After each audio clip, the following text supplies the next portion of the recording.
पूजा जिसकी अभी अभी शादी हुई है, अपनी आंखों में नई नवेली दुल्हन के हजार सपने सजाए अपने ससुराल की दहलीज पार करती है। लेकिन शादी की पहली ही रात उसके साथ कुछ ऐसा घटित होता है जो उसकी रूह तक को कपा देता है। एक ऐसा भयानक सच जिसकी उसने कभी अपनी सबसे डरावनी कल्पनाओं में भी उम्मीद नहीं की थी। सहमी और टूटी हुई पूजा जब अपनी आखिरी उम्मीद अपनी जेठानी कमलेश के पास हिम्मत जुटाकर अपना दर्द बयां करने जाती है तो सांत्वना के बजाय उसे इनाम में मिलता है चेहरे पर एक जोरदार थप्पड़। पूजा जमीन पर गिरकर बिलख बिलख कर रोने लगती है। आखिर एक नई नवेली दुल्हन के साथ इतना बड़ा धोखा और जुर्म क्यों हुआ? ये कहानी आपको झकझोर कर रख देगी और अंत में एक बहुत गहरी सीख भी देकर जाएगी। लेकिन इस खौफनाक रात तक बात कैसे पहुंची? इसके लिए हमें कहानी के पन्नों को थोड़ा पीछे पलटना होगा। कहानी की असल मुख्य बिंदु है कमलेश। कमलेश एक जिम्मेदार गृहिणी है जो एक भरे पूरे परिवार को संभालती है। उसके परिवार में उसका पति, एक छोटी बेटी, सास, ससुर, एक खामोश दादी और उसका देवर अरुण है। कमलेश के लिए अरुण सिर्फ एक देवर नहीं बल्कि उसके सगे बेटे से भी बढ़कर है। वक्त अपनी रफ्तार से आगे बढ़ता है। अब अरुण जवान हो चुका है और पूरा परिवार उसके लिए रिश्ता देखने जा रहा है। जिस लड़की को देखने पूरा परिवार जा रहा है उसका नाम है पूजा। इंग्लिश ऑनर्स में बीए कर चुकी पूजा अपनी बातों और आत्मविश्वास से सबका मन मोह लेती है। जब वह अपनी मीठी आवाज में एक अंग्रेजी गाना गाकर सुनाती है तो मानो पूरा परिवार उस पर फिदा हो जाता है। अरुण तो जैसे उसे देखते ही अपना दिल हार बैठता है। लेकिन इस पूरे कमरे में एक शख्स ऐसा था जिसके चेहरे पर खुशी की जगह एक उलझन थी। कमलेश को पूजा का यह मॉडर्न और बेबाक अंदाज बिल्कुल रास नहीं आता। लेकिन अरुण की खुशी और उसकी जिद के आगे कमलेश को झुकना ही पड़ता है। मन मारकर ही सही, वह इस रिश्ते के लिए हामी भर देती है। उसी दिन चट मंगनी पट ब्याह की तर्ज पर धूमधाम से रिंग सेरेमनी हो जाती है। पूजा की उंगली में अरुण के नाम की अंगूठी सज जाती है। लेकिन किसी को नहीं पता था कि यह खुशियां सिर्फ एक रात की मेहमान है। अगली सुबह कमलेश अपनी सास के साथ ऑटो से कहीं जा रही होती है। अचानक रास्ते में उनकी नजर एक भारी भीड़ और शोर शराबे पर पड़ती है। कुछ लोग सड़कों पर विरोध प्रदर्शन कर रहे थे। तभी भीड़ के बीच कमलेश की नजर एक ऐसे चेहरे पर पड़ती है जिसे देखकर उसके पैरों तले जमीन खिसक जाती है। वह सरेआम भड़क उठती है और हुक्म सुनाती है कि यह सब नौटंकी तुरंत बंद करे। गुस्से से आग अब बुला कमलेश आगे बढ़ती है। पूजा का हाथ झटक कर पकड़ती है और उसकी उंगली से सगाई की अंगूठी बेदर्दी से खींचकर निकाल लेती है। एक ही पल में एक झटके में उसने वह रिश्ता तोड़ दिया जो कल ही जुड़ा था। जब कमलेश ये तूफान लेकर घर लौटती है तो घर में कोहराम मच जाता है। कमलेश का पति उसे आईना दिखाते हुए कहता है कि जो रायता तुमने बिना सोचे समझे फैलाया है उसे अब तुम्हें ही समेटना होगा। बेचारा अरुण भी लाख मिन्नतें करता है, समझाने की कोशिश करता है कि पूजा की सोच गलत नहीं है। लेकिन कमलेश अपने गुरूर में अंधी हो चुकी थी। उसके कानों पर जू तक नहीं रेंगती और वह किसी की एक नहीं सुनती। कुछ देर बाद कहानी में एक खूबसूरत और जज्बाती मोड़ आता है। अपने रिश्ते को बचाने और अपनी बात समझाने के लिए पूजा खुद कमलेश के पास पहुंचती है। वह बहुत ही नरमी से माफी मांगते हुए कहती है कि अगर हम सही के लिए और दूसरों के हक के लिए खड़े नहीं होंगे तो ये दुनिया धीरे धीरे खत्म हो जाएगी। कमलेश जो भले ही पुरानी सोच की थी लेकिन दिल की साफ पूजा की बातों की गहराई को महसूस कर लेती है। उसका दिल पसीज जाता है और वह मुस्कुरा कर कहती है कि मुझे बातें जरा देर से समझ आती है, लेकिन जब एक बार समझ आ जाए तो मैं सही का साथ कभी नहीं छोड़ती। ये कहकर कमलेश पूरे मान सम्मान के साथ वह अंगूठी वापस पूजा को सौंप देती है। आखिरकार शहनाइयां बजती हैं और अरुण तथा पूजा विवाह के बंधन में बंध जाते हैं। लेकिन शादी की इस चकाचौंध के बीच एक परेशानी छिपी थी। शादी वाले दिन पूजा की तबीयत बेहद खराब थी। तेज बुखार और बदन दर्द के कारण उसका बुरा हाल था। फेरों के वक्त भी वह दवाइयों के सहारे मुश्किल से खुद को खड़ा रख पा रही थी। शादी की रस्में पूरी होने के बाद आती है वह रात जिसे हर नई नवेली दुल्हन अपनी जिंदगी की सबसे खूबसूरत रात मानती है, सुहाग रात। अरुण कमरे में आता है और कुछ इधर उधर की औपचारिक बातों के बाद वह पूजा के करीब आने लगता है। पूजा जो दर्द और बुखार से टूट रही थी बहुत ही स्पष्ट शब्दों में अरुण से कहती है कि मेरी तबीयत बहुत ज्यादा खराब है, मुझे तेज बुखार है और पूरा शरीर दर्द से टूट रहा है। प्लीज आज हम कुछ भी नहीं करेंगे। लेकिन अरुण पर जैसे हवस और पति होने के गुरूर का भूत सवार था। उसने पूजा की एक ना सुनी। पूजा के लगातार मिन्नतें करने रोने और मना करने के बावजूद अरुण ने अपनी मर्दांगी के अंधे नशे में उसके साथ जबरदस्ती की। नहीं, छोड़ दो मुझे, मैं तुम्हारी बीवी हूँ। नहीं। नई दुल्हन के वह सुनहरे सपने उसी बिस्तर पर बुरी तरह कुचल दिए गए। सुबह की किरणें कमरे में आई, लेकिन पूजा की दुनिया में हमेशा के लिए अंधेरा छा चुका था। वह दर्द और सदमे से करहाते हुए बस रोए जा रही थी। अरुण उसे चुप कराने की कोशिश करता है, मानो कोई बहुत मामूली बात हुई हो। वह बड़े हक से कहता है कि अरे मैं तुम्हारा पति हूँ, ये तो मेरा हक है। शादी के बाद तो ये सब होता ही है। ये सुनकर पूजा के अंदर का दर्द एक चीख बनकर फूट पड़ता है। वह बिलखते हुए अरुण की आंखों में देखती है और कहती है कि रेप तूने मेरा किया है। एक शब्द सुनकर अरुण सन्न रह जाता है, लेकिन अपनी घिनौनी हरकत पर शर्मिंदा होने के बजाय उसकी मर्दांगी को चोट लग जाती है। वह गुस्से से आग बबूला होकर कहता है कि अगर तुझे लगता है कि मैंने कुछ गलत किया है तो जा बाहर और चिल्ला चिल्ला कर सबको बता दे। ये कहकर वह निर्दयता से पूजा को कमरे से बाहर निकाल देता है। रोती कांपती पूजा जैसे ही कमरे से बाहर आती है, उसकी नजर आंगन में खड़ी कमलेश पर पड़ती है। कमलेश घर की और पड़ोस की कुछ औरतों से बात कर रही थी। पूजा के कानों में कमलेश की आवाज पड़ती है कि औरतें जितना किसी बम के फटने से नहीं डरती, उतना अपनी इज्जत का तमाशा बनने से डरती है। यह एक वाक्य पूजा के सीने में किसी जहरीले तीर की तरह चुभ जाता है। उसे तुरंत समझ आ जाता है कि जिस समाज और परिवार में वह खड़ी है, वहाँ अगर उसने अपना मुंह खोला तो उसे न्याय नहीं मिलेगा, बल्कि इस घर में उसी की इज्जत का सरेआम तमाशा बन जाएगा। समाज और बदनामी के इसी खौफ से हारकर एक जीती जागती हक के लिए लड़ने वाली लड़की अपने आंसू पीते हुए खामोशी से वापस उसी घुटन भरे कमरे में लौट जाती है। उसके मासूम दिल में कहीं ना कहीं यह उम्मीद बची थी कि शायद अरुण को अपनी हैवानियत का एहसास हुआ होगा। शायद वह अपनी गलती मानेगा और उससे माफी मांगेगा, लेकिन अरुण का रवैया देखकर पूजा के पैरों तले बची खुची जमीन भी खिसक गई। पूजा पहले से ही असहनीय दर्द में थी, लेकिन अरुण ने अपनी हवस को प्यार का नाम देकर एक बार फिर उसके साथ जबरदस्ती की।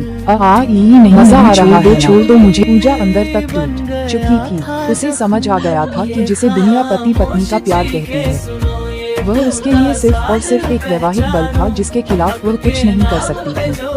अगली सुबह कमलेश की नजर छत की बाउंड्री पर गुमसुम खड़ी पूजा पर पड़ी। पूजा की आंखों की वीरानी और उसका खामोश चेहरा देखकर कमलेश का दिल धक से रह गया। कमलेश के लाख पूछने पर भी पूजा ने रात का वह खौफनाक सच नहीं बताया। कमलेश समझ गई कि कुछ तो बहुत गलत हुआ है और वह बिना ज्यादा सवाल किए पूजा को उसके मायके छोड़ आई। मायके पहुंचकर पूजा ने सोचा कि शायद दुनिया में एक माँ ही है जो अपनी बेटी का दर्द समझ सकती है। उसने अकेले में अपनी माँ को बीती रात की सारी सच्चाई और अरुण की दरिंदगी के बारे में बता दिया, लेकिन जो जवाब उसकी सगी माँ ने दिया वह अरुण की हैवानियत से भी ज्यादा खौफनाक था। माँ ने उसे सीने से लगाने के बजाय समझाते हुए कहा कि पति पत्नी के बीच ये सब तो होता ही है, शादी की है तो ये सब तो निभाना ही पड़ेगा, इसमें ना कहने वाली क्या बात थी। इसी से तो परिवार और वंश आगे बढ़ता है। अपनी ही माँ के मुंह से यह शब्द सुनकर पूजा सन्न रह गई। रही सही कसर माँ ने इमोशनल ब्लैकमेल करके पूरी कर दी। घर की गरीबी का वास्ता देते हुए उसने पूजा को तुरंत ससुराल वापस लौटने का हुक्म दिया और धमकी दी कि अगर वह वापस नहीं गई तो वह अपनी नस काटकर जान दे देगी। अपनों से मिले इस धोखे के बाद बेचारी पूजा के पास कोई रास्ता नहीं बचा था। वह एक जिंदा लाश की तरह कमलेश के साथ वापस लौटने लगी। सफर के दौरान एक जगह वॉशरूम जाने के बहाने पूजा ऑटो से उतरी। यह उसकी जिंदगी का सबसे बड़ा फैसला था। उसने पीछे मुड़कर नहीं देखा और वहां से चुपचाप भाग निकली। कमलेश ने उसे पागलों की तरह हर जगह ढूंढा, लेकिन पूजा का कोई सुराग नहीं मिला। घर पहुंचकर जब कमलेश ने ये खबर दी तो पूरे परिवार में हड़कंप मच गया। सबने पूजा को ढूंढा, लेकिन वह जैसे हवा में गायब हो गई थी। हारकर कमलेश ने पूजा की दोस्त सोना को फोन मिलाया जो एक एनजीओ में काम करती थी।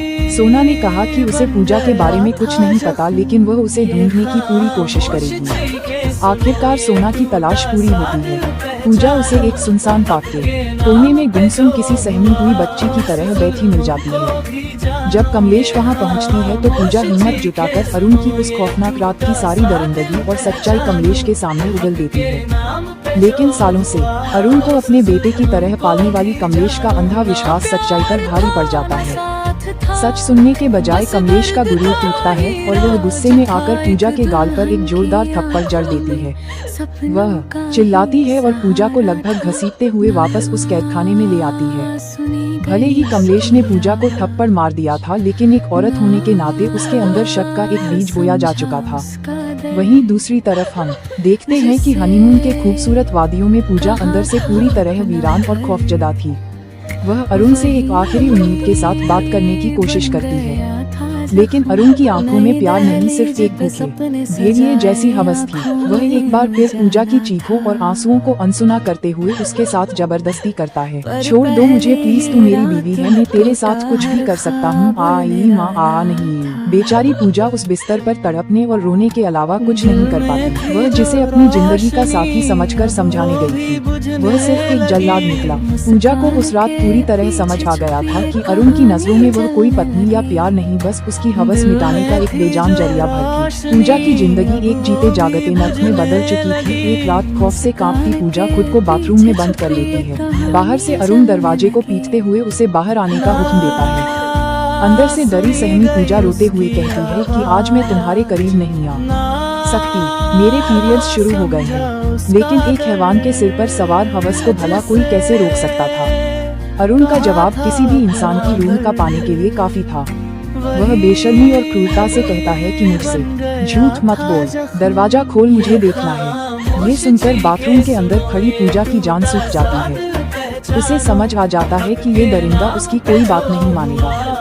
इसी खौफ और बेबसी के बीच पूजा की नजर वहाँ रखी है ब्लेड पर पड़ती है और सीन यहीं कट हो जाता है। अगली सुबह घर में कोहराम मच जाता है। सबको पता चलता है कि पूजा अस्पताल में है और उसकी हालत बेहद नाजुक है।